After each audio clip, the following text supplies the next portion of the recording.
ಶ್ರೀ ಗುರುಭ್ಯೋ ನಮಃ. ಹರಿ ಓಂ.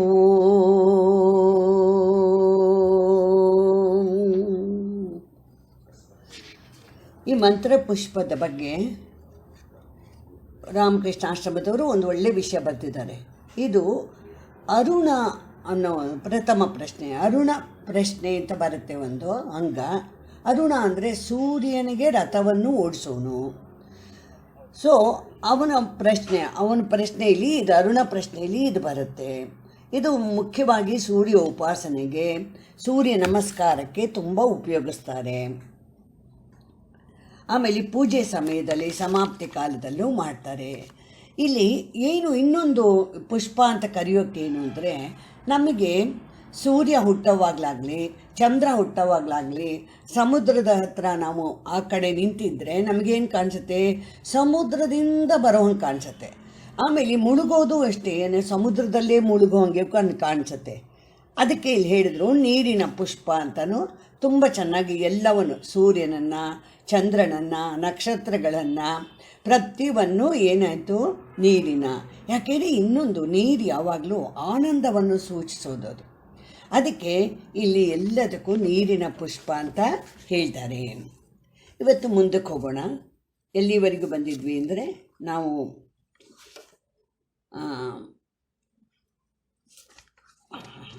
ಕರೆಕ್ಟ್ ಮನುಷ್ಯ ಆಕಾರ ತಳೆದಾಗ ಹೇಳ್ತೀವಿ. ಒಂದು ನಿಮಿಷ. ಪಂಚಾಗ್ನಿ ವಿದ್ಯೆ ನಮಗೆ ಎಲ್ಲರೂ ಕೇಳಿದ್ದೀವಿ ಬೇಕಾದಷ್ಟಲ್ಲಿ. 5 ಅಗ್ನಿಲಿ ಶ್ರದ್ಧಾರೂಪಿ ನೀರು, ಜೀವ ಮಾಡಿರೋ ಕರ್ಮ, ಅವನು ಮಾಡಿರೋ ಕರ್ಮ ಅದು ಶ್ರದ್ಧಾ ರೂಪವನ್ನು ಧರಿಸುತ್ತೆ. ಅದು ಏನಾಗುತ್ತೆ, 5 ಅಗ್ನಿಲಿ ಹೋದಾಗ ಯಾವ್ಯಾವ ಅಗ್ನಿ? ದ್ಯೂಲೋಕ ಅಗ್ನಿ, ಪರ್ಜನ್ಯ. ದ್ಯೂಲೋಕ ಅಂದರೆ ಸೂರ್ಯನ ಪ್ರಕಾಶ ಯಾವಾಗಲೂ ಇರುವ ಲೋಕಕ್ಕೆ ದ್ಯೂಲೋಕ ಅಂತ ಹೆಸರು. ಆಮೇಲೆ ಪರ್ಜನ್ಯ ಅಂದರೆ ಮೋಡಗಳಲ್ಲಿ ಅದಕ್ಕೆ ಅಲ್ಲಿ ಬರ್ತಾನೆ. ಅಲ್ಲಿಂದ ಬಂದು ಮಳೆಯಾಗಿ ಬಿದ್ದು ಪೃಥ್ವಿಗೆ ಬರ್ತಾನೆ, ಪೃಥ್ವಿ ಅಗ್ನಿ. ಅಲ್ಲಿಂದ ಯಾರು ತಂದೆ ಆಗಬೇಕು, ಆ ತಂದೆ ಅಗ್ನಿ. ಆಮೇಲೆ ತಾಯಿ ಅಗ್ನಿ. ಹೀಗೆ 5 ಅಗ್ನಿಲಿ ಬಂದು ಮನುಷ್ಯ ಶರೀರವನ್ನು ಧರಿಸ್ತಾನೆ. ಅದನ್ನು ಪಂಚಾಗ್ನಿ ವಿದ್ಯೆ ಅಂತ ಹೇಳ್ತಾರೆ. ಇವಾಗ ತಿರುಗು ಮನುಷ್ಯ ಶರೀರದಲ್ಲಿ ಬಂದವನು ಕಾಯ ವಾಚ ಮನಸ್ಸಿನಿಂದ ತಪಸ್ಸು ಮಾಡಿದ್ರೆ ಅವನು ಒಳ್ಳೆ ಶರೀರವನ್ನು ಧರಿಸ್ತಾನೆ ಅಂತ ಹೇಳಿದ್ರು. ಇವಾಗ ಚಂದ್ರ ಅನ್ನುವ ಪುಷ್ಪ ಹೇಗಿದೆ? ವಿರಾಟನ ಮನಸ್ಸಿನಿಂದ ಬಂದಿದೆ. ಚಂದ್ರಮ ಮನಸ್ಸೋ ಜಾಯತೆ ಅಂತ ಬಂತು. ಯಾರಿಂದ ಹುಟ್ಟಿದಾನೆ? ವಿರಾಟನ ಮನಸ್ಸಿನಿಂದ ಚಂದ್ರ ಹುಟ್ಟಿದಾನೆ. ಆದ್ದರಿಂದ ನಮ್ಮ ಮನಸ್ಸಿಗೂ ದೇವತೆ ಯಾರಪ್ಪ ಅಂದರೆ ಚಂದ್ರ. ಯಾಕೆ ಚಂದ್ರನ ಕಂಪೇರ್ ಮಾಡಿದ್ರು? ಸೂರ್ಯನನ್ನು ಬುದ್ಧಿಗೆ ಕಂಪೇರ್ ಮಾಡಿದ್ರು, ಚಂದ್ರನನ್ನು ಮನಸ್ಸಿಗೆ ಕಂಪೇರ್ ಮಾಡಿದ್ರು. ಯಾಕೆಂದರೆ ಚಂದ್ರ ಒಂದೇ ರೀತಿಯಾಗಿ ಒಂದೇ ಟೈಮಿಗೆ ಹುಟ್ಟೋದು, ಒಂದೇ ಟೈಮಿಗೆ ಇದು ಮಾಡೋದು ಇಲ್ಲ ಚಂದ್ರನಲ್ಲಿ. ಚಂದ್ರ ಹೇಗಿರ್ತಾನೆ? ಈಸ್ಟಲ್ಲೇ ಹುಟ್ಟೋದವನು, ವೆಸ್ಟಲ್ಲೇ ಮುಳುಗೋದು. ಅದೇನೋ ಸರಿ. ಆದರೆ ಇದೇ ಟೈಮಿಗೆ ಬೆಳಗ್ಗೆ 6 ಗಂಟೆಗೆ ಹುಟ್ಟಬೇಕು, ಸಾಯಂಕಾಲ 6 ಗಂಟೆಗೆ ಮುಳುಗಬೇಕು ಅಂತ ಅವನಿಗೆ ಏನೂ ಇಲ್ಲ. ಅವನು ಹೇಗೆ ಅಂದರೆ ಚೇಂಜ್ ಆಗ್ತಾನೇ ಇರುತ್ತೆ. ಯಾಕೆ ಅಂದರೆ ಸೂರ್ಯನಿಗೆ 3 ಗತಿ ಇದೆ. ಕಂಪೇರ್ ಟು ಭೂಮಿ ನಮಗೆ ಸೂರ್ಯನಿಗೆ 3 ಚಂದ್ರನಿಗೆ 3 ಗತಿ ಇದೆ. ಒಂದು ತನ್ನತ್ತು ಆನ್ ಇಟ್ಸ್ ಓನ್ ಆ್ಯಕ್ಸಿಸ್ ಅಂತಾರೆ, ತನ್ನಲ್ಲಿ ತಾನೇ ತಿರುಗೋದು. ಯಾವುದೇ ಒಂದು ಸ್ಪೇಸಲ್ಲಿ ಇರೋದು ಎಲ್ಲ ಆಬ್ಜೆಕ್ಟು ತಿರುಗಲೇಬೇಕು, ಸುಮ್ಮನೆ ನಿಂತಿರೋಕ್ಕಾಗೋದಿಲ್ಲ. ಇನ್ನೊಂದು ತನ್ನಲ್ಲಿ ತಾನೇ ತಿರುಗೋದು, ಜೊತೆಯಲ್ಲಿ ಭೂಮಿಯಿಂದ ಬಂದಿದ್ದರಿಂದ ಭೂಮಿ ಸುತ್ತಲೂ ತಿರುಗೋದು. ಆಮೇಲೆ ಭೂಮಿ ಸೂರ್ಯನ ಸುತ್ತಲೂ ತಿರುಗುವಾಗ ಆ ಚಂದ್ರನು ಸೂರ್ಯನ ಸುತ್ತಲೂ ತಿರುಗ್ತಾನೆ. 3 ಗತಿ ಇದೆ ಅವನಿಗೆ. ಇನ್ನೂ ಹೆಚ್ಚಿಗೆ ಹೋಗ್ಬೋದು, ಬಟ್ ನಮಗೆ ಇಷ್ಟು ಸಾಕು ಇವಾಗ ಸದ್ಯಕ್ಕೆ. ಇವಾಗ ಅದಕ್ಕೋಸ್ಕರ ಚಂದ್ರ ಬದಲಾಯಿಸ್ತಾನೆ, ನಮ್ಮ ಮನಸ್ಸು ಬದಲಾಯಿಸುತ್ತೆ. ಆದರೆ ಬುದ್ಧಿಲಿ ನಿಶ್ಚಯ ಮಾಡಿದ್ರೆ ಬದಲಾವಣೆ ಇಲ್ಲ. ಅದಕ್ಕೋಸ್ಕರ ಯಾವಾಗಲೂ ಮನಸ್ಸನ್ನು ಚಂದ್ರನಿಗೆ ಕಂಪೇರ್ ಮಾಡ್ತಾರೆ, ಬುದ್ಧಿಯನ್ನು ಸೂರ್ಯನಿಗೆ ಕಂಪೇರ್ ಮಾಡ್ತಾರೆ. ಇವನು ಯಾವಾಗ ಈ ಚಂದ್ರ ಅನ್ನೋ ಪುಷ್ಪ, ವಿರಾಟನಿಂದ ಬಂದಿರೋ ಚಂದ್ರ ತನ್ನ ಮನಸ್ಸಿಗೆ ದೇವತೆ ಅಂತ ತಿಳಿದು ಅವನು ಪೋಷಣೆ ಮಾಡೋದನ್ನು ರೆಕಗ್ನೈಸ್ ಮಾಡ್ತಾನೆ. ಚಂದ್ರ ನಮಗೆ ಏನೇನು ಕೊಟ್ಟಿದ್ದಾನೆ, ಏನೇನು ಕೊಡ್ತಾ ಇದ್ದಾನೆ ಅಂತ ಎಲ್ಲಿ ಯಾರು ನೋಡ್ತಾರೋ ಅವ್ರಿಗೇನಾಗತ್ತೆ, ಅವರು ಆಯತನವಾನ್ ಭವತಿ ಅಂದರು. ಅವರಿಗೆ ಆಶ್ರಯ ಸಿಗತ್ತೆ, ಒಳ್ಳೆ ಆಶ್ರಯ ಸಿಗತ್ತೆ ಅಂತ ಹೇಳಿದ್ರು. ಇವಾಗ ನಕ್ಷತ್ರಾಣಿ ಅಂದರು. ಇಲ್ಲಿ ನಕ್ಷತ್ರಗಳು ಹೇಗಿದೆ, ಸೂರ್ಯನಿಗೆ ಸ್ವಯಂ ಪ್ರಕಾಶ ಸ್ವರೂಪ ಇದೆ ನಕ್ಷತ್ರಗಳು. ಇದನ್ನ ಡೆಫಿನೆಟ್ಟಾಗಿ ನೀರಿಗೆ ಕಾರಣವಾಗಿರುತ್ತೆ, ಯಾಕಂದರೆ ಹೀಟ್ ಇರೋದ್ರಿಂದ. ಇನ್ನೊಂದು ನಕ್ಷತ್ರ ಅಂದರೆ ಜೀವರು ಅಂತಲೂ ಒಂದು ಉಪನಿಷತ್ತಲ್ಲಿ ಮಾಡಿರುವಾಗ ಕಿಡಿಗಳ ಥರ ಅಂತ, ಏಕೆಂದರೆ ಪರಮಾತ್ಮನೂ ಸ್ವಯಂ ಪ್ರಕಾಶ, ಅವನಿಂದ ಬಂದಿರೋ ಕಿಡಿಗಳ ಥರ ಈ ಜೀವರುಗಳು ಬಂದಿದ್ದಾರೆ ಎನ್ನುವಾಗ ನಕ್ಷತ್ರ ಅಂತಾರೆ. ಇವಾಗ ಏನಾಯಿತು, ಆವಾಗ ಜೀವ ಅಂತ ಮಾಡಿದಾಗ ಅವನಿಗೆ ಕುಡಿಯೋಕ್ಕೆ ಆಶ್ರಯವಾಗಿದೆ ಅಂತಾಯಿತು. ನಕ್ಷತ್ರಗಳಿಗೆ ನೀರಿವಾಗ ಆಶ್ರಯ ಆಯಿತು ಯಾವಾಗ ಜೀವ ಅಂತ ಬಂದಾಗ. ಮೊದಲು ನಕ್ಷತ್ರಗಳು ಜೀವನಿಗೆ ನೀರಿಗೆ ಆಶ್ರಯವಾಗಿತ್ತು. ಹೀಗೆ ಪರಸ್ಪರ ಆಶ್ರಯವಾಗಿದೆ. ಇದು ಎಲ್ಲ ಮೋಡದಿಂದ ಬಂದಾಗಲೇ ಜೀವನಿಗೆ ಆಶ್ರಯವಾಗತ್ತೆ. ನೆಕ್ಸ್ಟ್ ಇವಾಗ ಸಂವತ್ಸರೋವ ಅಪಮಾಯತನಂ ಅಂದರು. ಸಂವತ್ಸರ ಅಂದ ತಕ್ಷಣ ಕಾಲವಾಚಕ ಬಂತು, ಟೈಮ್ ಹ್ಯಾಸ್ ಕಮ್. ಏನು ಟೈಮ್ ಅಂತಂದರೆ ಬಿಗಿನಿಂಗು, ಎಂಡು, ಮಿಡ್ಲ್ ಪ್ಲೇಸ್. 3 ಕ್ಷಣ ಅಂತೂ ಬಂದುಬಿಡ್ತೋ ಇಲ್ವೋ, ಹುಟ್ಟಿದ್ದ ಕ್ಷಣ, ಇರುವ ಒಂದು ಕ್ಷಣ, ಆಮೇಲೆ ಹೋಗುವ ಕ್ಷಣ, ಹಾಗೆ ಅಂತ 3 ಕ್ಷಣ ಅಂತೂ ಬಂದುಬಿಡ್ತು. ಈ ಸೃಷ್ಟಿಯಲ್ಲಿ ಕಾಲ, ದಿಕ್ಕು ಎಲ್ಲ ಪ್ರತಿಷ್ಠವಾಗಿದೆ ಎಲ್ಲ ಕಡೆಯೂ. ಇವಾಗ ಯಾವ ನೀರು ಎಲ್ಲದಕ್ಕೂ ಆಶ್ಚರ್ಯವಾಗಿದೆಯೋ, ಯಾಕೆಂದರೆ ಇದನ್ನೆಲ್ಲ ಗುರುತಿಸೋನು ಯಾರು? ಕಾಲವನ್ನು ಗುರುತಿಸೋನು ಸಂವತ್ಸರ ಅಂತ. ಕಾಲ ಯಾರು ಹೇಳ್ತಾನೆ?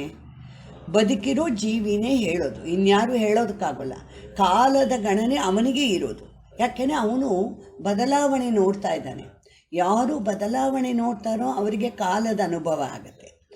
ನಮಗೆ ಒಳ್ಳೆ ನಿದ್ರೆಯಲ್ಲಿ ನಮಗೆ ಕಾಲದ ಅನುಭವ ಯಾಕಿಲ್ಲ? ಟೈಮ್ದು ಯು ಡೋಂಟ್ ಹ್ಯಾವ್ ಎಕ್ಸ್ಪೀರಿಯೆನ್ಸ್. ಯಾಕೆ ಅಂತಂದರೆ ಅಲ್ಲಿ ಯಾವ ಬದಲಾವಣೆಯೂ ಇಲ್ಲ, ಒಂದೇ ರೀತಿ ಆನಂದ ಸ್ವರೂಪವಾಗಿರುತ್ತೆ ಅಲ್ಲಿ. ಅದಕ್ಕೆ ನಮಗೆ ಒಳ್ಳೆ ನಿದ್ದೆಯಲ್ಲಿ ನಮಗೆ ಟೈಮ್ ಗೊತ್ತಾಗೋದಿಲ್ಲ. ಆದರೆ ಕಾಲದ ಗಣಿಗೆ ಬೆಳಗ್ಗೆಯಲ್ಲಿ ಅಥವಾ ಸ್ವಪ್ನದಲ್ಲಿ ಅದು ಬೇರೆ ಕಾಲದ ಗಣಿಗೆ ಅಲ್ಲೂ ಆಗತ್ತೆ. ಯಾಕೆಂದರೆ ನಮಗೆ ಅಲ್ಲಿ ಬದಲಾವಣೆ ನಾವು ವಿಟ್ನೆಸ್ ಮಾಡ್ತೀವಿ.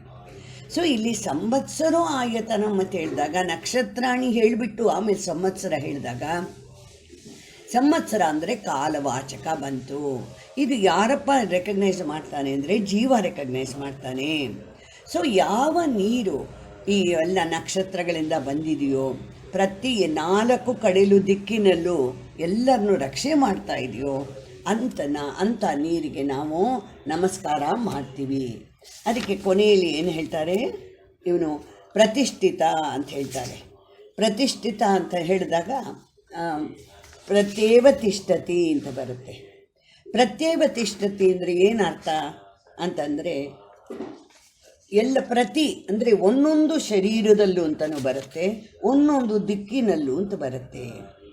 4 ದಿಕ್ಕುಗಳಲ್ಲೂ ಪ್ರತಿಷ್ಠಿತನಾಗಿದ್ದಾನೆ ನೀರು. ಆಮೇಲೆ ಎಲ್ಲದಕ್ಕಿಂತ ಪ್ರತ್ಯೇಕ ಒಂದೊಂದು ಶರೀರಕ್ಕೂ ಇದನ್ನು ಕೊಡುವಂಥ ನೀರು ಪ್ರತಿಷ್ಠಿತವಾಗಿದೆ ಅಂತ ಹೇಳಿದರು. ಅದಕ್ಕೆ ನಾವು ಬೇಡ್ಕೊಳ್ತೀವಿ, ಯೋ ಅಪ್ಸು ನೌ ಅವಂ ಅಂದರು. ನಾವಂ ಅಂದ್ರೆ ನೌ ಅವಂ. ನೌ ಅಂದರೆ ನಮ್ಮನ್ನು, ಅಯಮ್ಮ ಅವಂ ಅಂದರೆ ರಕ್ಷೆ ಮಾಡು. ಅವ ಯಾವಾಗಲೂ ಅದೊಂದು ಧಾತು, ಅದು ರಕ್ಷಣೆ ಧಾತು. ಆ ನೀರಿನ ರೂಪದಲ್ಲಿರುವ ಪರಮಾತ್ಮನನ್ನು ಅಂದರೆ ಪಂಚಭೂತಗಳ ರೂಪದಿಂದ ಇರುವ ಪರಮಾತ್ಮನನ್ನು ನಮ್ಮನ್ನು ರಕ್ಷೆ ಮಾಡು. ಏನನ್ನು ರಕ್ಷೆ ಮಾಡಬೇಕು ಅಂದರೆ ನಮಗೆ ಯಾವುದು ತೊಂದರೆ ಕೊಡುತ್ತೋ ಅದನ್ನು ತೆಗೆದು ನಮ್ಮನ್ನು ರಕ್ಷೆ ಮಾಡಬೇಕು. ನಮಗೆ ಯಾವುದು ತೊಂದರೆ ಕೊಡುತ್ತೆ, ಕಣ್ಣು ಬಿಟ್ಟು ನೋಡಿ ಪ್ರಪಂಚನ ಒಂದು ಸ್ವಲ್ಪ. ಸೂರ್ಯ ನಮಗೆ ತೊಂದರೆ ಕೊಡ್ತಾನ, ಚಂದ್ರನ, ಆಕಾಶನ, ಭೂಮಿನ, ಯಾವುದು ನಮಗೆ ತೊಂದರೆ ಕೊಡ್ತಾ ಇದೆ, ಗಿಡ. ಸ್ವಲ್ಪ ಬುದ್ಧಿವಂತನಾಗಿ ವಿಚಾರ ಮಾಡಿದ್ರೆ ನಮಗೆ ಗೊತ್ತಾಗುತ್ತೆ, ನಾವು ಕಲ್ಪನೆ ಮಾಡಿರುವ ತಪ್ಪು ನಿಶ್ಚಯಗಳೇ ನಮಗೆ ತೊಂದರೆ ಕೊಡುತ್ತೆ, ನಮ್ಮ ಕಲ್ಪನೆಗಳೇ ನಮಗೆ ತೊಂದರೆ ಕೊಡುತ್ತೆ ಅಂತ ನಮಗೆ ಚೆನ್ನಾಗಿ ಗೊತ್ತಾಗ್ಬಿಡುತ್ತೆ. ಅದನ್ನು ಡೈಲಿ ನಾವು ರಕ್ಷೆ ಮಾಡುವಂಥ ಪರಮಾತ್ಮನ ಕೇಳುವಾಗ ನಮ್ಮ ತಪ್ಪು ನಿಶ್ಚಯನೆಲ್ಲ ಬಿಡಿಸಪ್ಪ. ಯಾಕೆಂದರೆ ಏನೇನೋ ಕಲ್ಪನೆ ಮಾಡಿದ್ದೀವಿ, ಆ ತಪ್ಪು ನಿಶ್ಚಯ ಎಲ್ಲ ಬಿಡಿಸ್ಬಿಟ್ರೆ ಏನಾಗುತ್ತೆ, ಆವಾಗ ನಮ್ಮ ರಕ್ಷೆ ಖಂಡಿತ ಆಗಿಬಿಡುತ್ತೆ. ಹೇಗೆ ಒಬ್ಬ ಮಾಲಿ ಏನು ಮಾಡ್ತಾನೆ, ಎಷ್ಟು ಚೆನ್ನಾಗಿ, ತುಂಬ ಚೆನ್ನಾಗಿ ಅವನು ಗಾರ್ಡನ್ನೆಲ್ಲ ಮೇಂಟೈನ್ ಮಾಡುವಾಗ ಏನು ಮಾಡ್ತಾನೆ, ಆ ಗಾರ್ಡನ್ಲಿರೋ ಗಿಡಗಳನ್ನೆಲ್ಲ ಕಿತ್ತಾಕ್ಬಿಡೋಲ್ಲ ಅವನು. ಯಾವುದು ಬೇಡವೋ, ಯಾವುದು ತೊಂದರೆ ಕೊಡುತ್ತೋ ಅದನ್ನು ಮಾತ್ರ ಕಿತ್ತಾಕ್ತಾನೆ. ಅದೇ ರೀತಿ ಇಲ್ಲೂ ಅಷ್ಟೇ ನಮಗೆ ಸಾಧಕವಾಗಿರೋ ವೃತ್ತಿಗಳನ್ನ ಪರಮಾತ್ಮ ರಕ್ಷೆ ಮಾಡ್ತಾನೆ. ಇವಾಗ ನೀವು ಜಪ ಮಾಡೋ ಅಭ್ಯಾಸ ಇದೆ, ಧ್ಯಾನ ಮಾಡೋ ಅಭ್ಯಾಸ ಇದೆ, ಆಮೇಲೆ ಸತ್ಸಂಗ ಕೇಳೋ ಅಭ್ಯಾಸ ಇದೆ. ಇದನ್ನೆಲ್ಲ ಗುರು ಸೇವೆ ಮಾಡೋದು, ಆ ತಾಯಿ ತಂದೆ ಸೇವೆ ಮಾಡೋದು, ಆಮೇಲೆ ಸಮಾಜದಲ್ಲಿ ಚೆನ್ನಾಗಿ ಗಣ್ಯ ವ್ಯಕ್ತಿಯಾಗಿರೋದು, ಒಬ್ರಿಗೊಬ್ಬರು, ಇದನ್ನೆಲ್ಲ ಪರಮಾತ್ಮ ಬಹಳ ಚೆನ್ನಾಗಿ ರಕ್ಷೆ ಮಾಡ್ತಾನೆ. ಆದರೆ ಯಾವ್ಯಾವುದು ನಮ್ಮ ಅಹಂಕಾರದಿಂದ ಈಗೋ ಪ್ರಿಡಾಮಿನೆಂಟಾಗಿ ಯಾವ್ಯಾವುದು ನಾವು ಆ ತಪ್ಪು ನಿಶ್ಚಯ ಮಾಡಿದ್ದೀವೋ ಅದನ್ನೆಲ್ಲ ಇನ್ನು ಸ್ವಲ್ಪ ಜನಕ್ಕೆ ಈಗೋ ಹೀಗೆ ಮೇಲೆ ಇಲ್ಲ, ಕೆಳಗಿದೆ. ಯಾವಾಗ ನೋಡಿದ್ರು ಅಯ್ಯೋ ನನಗೆ ಯಾರೂ ಇಲ್ಲ, ನನ್ನನ್ನು ಯಾರೂ ಕೇರ್ ಮಾಡೋಲ್ಲ. ಆಸ್ದೋ ಇವರು ಎಲ್ಲರನ್ನೂ ಕೇರ್ ಮಾಡಿರ್ತಾರೆ ಚಿಕ್ಕ ವಯಸ್ಸಲ್ಲಿ. ಸುಮ್ಮನೆ ಹೇಳೋದು ಅದೊಂದು ಅಭ್ಯಾಸ ಆಗಿಬಿಟ್ಟಿದೆ. ಅದನ್ನೆಲ್ಲ ಏನು ಮಾಡಬೇಕು, ಎಲ್ಲವನ್ನು ಪರಮಾತ್ಮ ರಕ್ಷೆ ಮಾಡ್ತಾನೆ. ಇಲ್ಲಿ ಲಾಸ್ಟಲ್ಲಿ ಒಂದು ಪ್ರಾರ್ಥನೆ ಮಾಡ್ತಾರೆ, ಓಂ ರಾಜಾದಿ ರಾಜಾಯ ಪ್ರಸಯ್ಯ ಸಾಯಿನೇ. ಎಲ್ಲ ರಾಜರಿಗೂ ರಾಜನಾದ ಅಂದರೆ ಸ್ವತಂತ್ರನಾದ ಪರಮಾತ್ಮ. ರಾಜ ಅಂದರೆ ಸ್ವತಂತ್ರ ಅಂತ ಅರ್ಥ. ನಮಗೆ ಸ್ವತಂತ್ರತೆ ಸ್ವಲ್ಪ ಇದೆ, ಆದರೆ ಪರಮಾತ್ಮನಿಗೆ ಪೂರ್ಣ ಸ್ವತಂತ್ರತೆ ಇದೆ. ಪ್ರಸಯ್ಯ ಸಾಯಿನಿ ಅಂದರೆ ಎಲ್ಲವನ್ನೂ ಸಹಿಸಿಕೊಳ್ಳೋ ಯೋಗ್ಯತೆಯನ್ನು ನಮಗೆ ಕೊಡುವವನು. ಜೀವನದಲ್ಲಿ ನಾನೇ ಮಾಡಿರೋ ಕರ್ಮ ಅದರ ಫಲ ನನಗೆ ಬರದೇ ಎಲ್ಲೂ ಹೋಗಲ್ಲ. ಅದನ್ನು ನನಗೆ ಸಹಿಸಿಕೊಳ್ಳೋ ಯೋಗ್ಯತೆ ಯಾರು ಕೊಡ್ತಾನೆ? ಇವನು ರಾಜಾದಿರಾಜಾಯ ಪ್ರಸಯ್ಯ ಸಾಯಿನಿ. ನಮೋ ವಯಂ ವೈ ಶ್ರವಣಾಯ ಕುರ್ಮಹೇ. ನಾನು ಅಂಥ ಪರಮಾತ್ಮನಿಗೆ ನಮಸ್ಕಾರ ಮಾಡ್ತೀನಿ. ನಮಗೆ ಶ್ರವಣಕ್ಕಾಗಿ ಕುರ್ಮಹೇ, ನಾವು ಶ್ರವಣಕ್ಕಾಗಿ ಗುರು ಹತ್ರ ಸತ್ಸಂಗ ಮಾಡ್ತೀವಿ ನಾವು. ಅದಕ್ಕೆ ನಮಗೆ ಶಕ್ತಿಯನ್ನು ಚೆನ್ನಾಗಿ ಕೊಡಲಿ. ಸಮೇ ಕಾಮಾನ್ ಕಾಮಕಾಮಾಯ ಮಹ್ಯಂ. ನಮ್ಮ ಎಲ್ಲ ಕಾಮನೆಗಳನ್ನು ಪೂರೈಸುವವನು ಅವನೇ. ಅದರಲ್ಲಿ ಅವನಲ್ಲಿ ನಮಗೆ ದೃಢ ನಂಬಿಕೆ ಬರಬೇಕು. ಅವನು ಟೈಮಿಗೆ ಕರೆಕ್ಟಾಗಿ ಪೂರೈಸ್ತಾನೆ. ನಮ್ಮ ಅರ್ಜೆಂಟಿಗೆ ಮಾಡೋಲ್ಲ. ಇವಾಗ ಒಂದು ಮಗು ಏನು ಮಾಡುತ್ತೆ, ರಾತ್ರಿ ಕೇಳ್ತಾ ಇದೆ ನನಗೆ ಚಾಕ್ಲೇಟ್ ಬೇಕು 11 ಗಂಟೆಗೆ.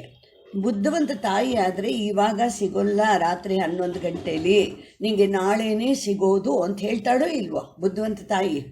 ಅದೇ ರೀತಿ ಇಲ್ಲೂ ಪರಮಾತ್ಮ ಏನು ಮಾಡ್ತಾನೆ, ನಮ್ಮ ಎಲ್ಲ ಕಾಮನೆಗಳನ್ನು 100% ಪೂರೈಸ್ತಾನೆ.